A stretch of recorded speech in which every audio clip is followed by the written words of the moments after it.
Hey YouTube, it's Jamie, smoking in my car.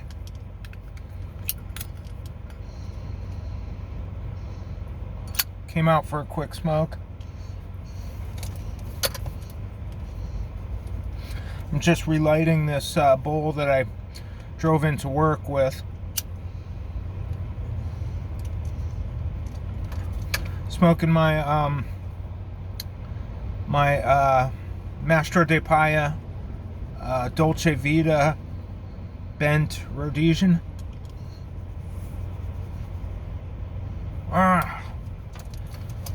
And in it I have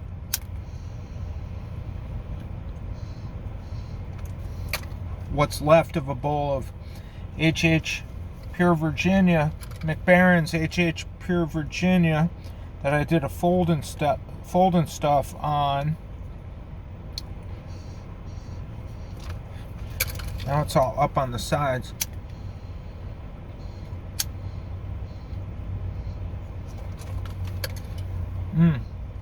Let me show you something. I'm mailing out some packages. Oh shit, I don't want to show you the addresses, but this is going to Dave, Central California Piper, and I got another box.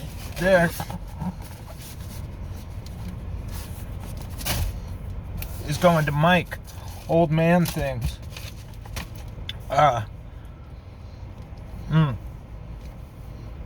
It's what he won on my drawing for my 100 sub GAW drawing.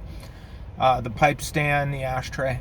And then David, I'm just sending him some a sample of that Orlick Golden Sliced that I stoved, and something else. Something else. That's a surprise. So, Scott, Night Train Piper, commented on my last video about traveling, and he says, oh, it would be cool if you had some pictures. I do have tons of pictures of my various travels to megalithic sites and stuff, but I don't know how to edit video. I only know how to do this on my phone.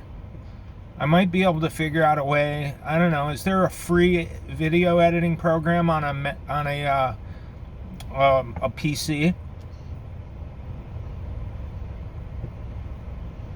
I wonder if YouTube has something where, oh, I know what I could do. I could do a PowerPoint or a Zoom PowerPoint. I know what I could do. I could figure it out. That's what I'll do. All right. So I got that figured out. But no, and he was asking about, he was talking about the, ancient stonemasonry and stuff. And I love to go see that. I've spent a lot of time studying that and checking out the various sites. Like, for instance, we were at, and you see stuff that you never see in the documentaries. Like, for instance, we were at Puma Punku on the Altiplano near Lake Titicaca in Bolivia about 4 or 5 years ago. And we went to the Puma Punku site, which is only about 10 minutes away from Tiwanaku, the bigger site in that area. And there's a staircase on what would be the west side of the Puma Punku complex, the side that the lake is on, Lake Titicaca, which you could see from there, but it's like 20 miles away. Anyway, there's this back staircase there that was just recently excavated at the time, so you never see it on any documentaries. I still haven't seen it on any. And there's water erosion on this staircase, consistent with lapping waves. It's horizontal water erosion. And If you look at Puma Punku, the way it's set up, a lot of it looks like it was ports and docks and things like that.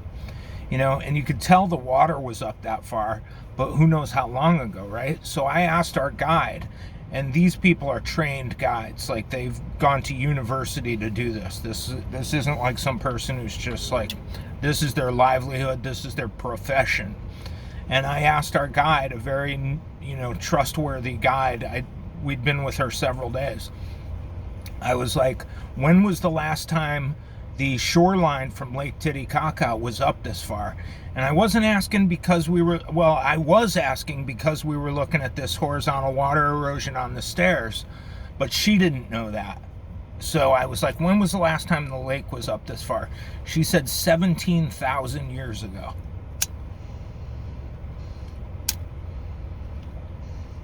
You see the implications there? That site is at least 17,000 years old. So that's older than the Bering Strait hypothesis. The Clovis people who ostensibly came over on the Bering Strait 15,000 years ago. So it's 2,000 years older. And it's in South America, not North America, because the Bering Strait connects, basically Russia to Alaska. When there was a land bridge there. This is kind of beat. Anyway, but yeah, so that precedes that by 2,000 years, and it's many, to have that kind of stone masonry, to have those sort of cuts in the worked stone, quarried and worked stone, involves, pretty high technological advancement, right? So it's not just people who wandered down there from North America and just like started setting stuff up. I mean, that would be like wood structures and huts and things like this. This is massive quarried stone. I mean, they had a civilization there 17,000 years ago.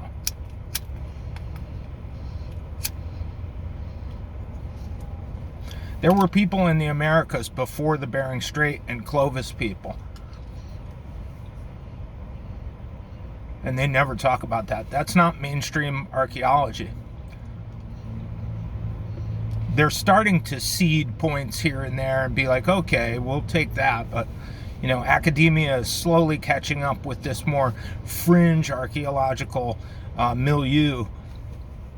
What I think is that... well, it's not my hypothesis, but the one I tend to go with is that people came over through Polynesian island hopping, like the Kon-Tiki and Thor Gunstall, or whatever his name was. I forget his name, but he wrote about this years ago, that, from like Asia, from the Aboriginal people in Australia and New Zealand, and then through the Polynesian island chains and Easter Island, which we're going there in November. So I think that's a link in that chain of people coming over through island hopping, finally making their way to Peru, coastal, what is now Peru.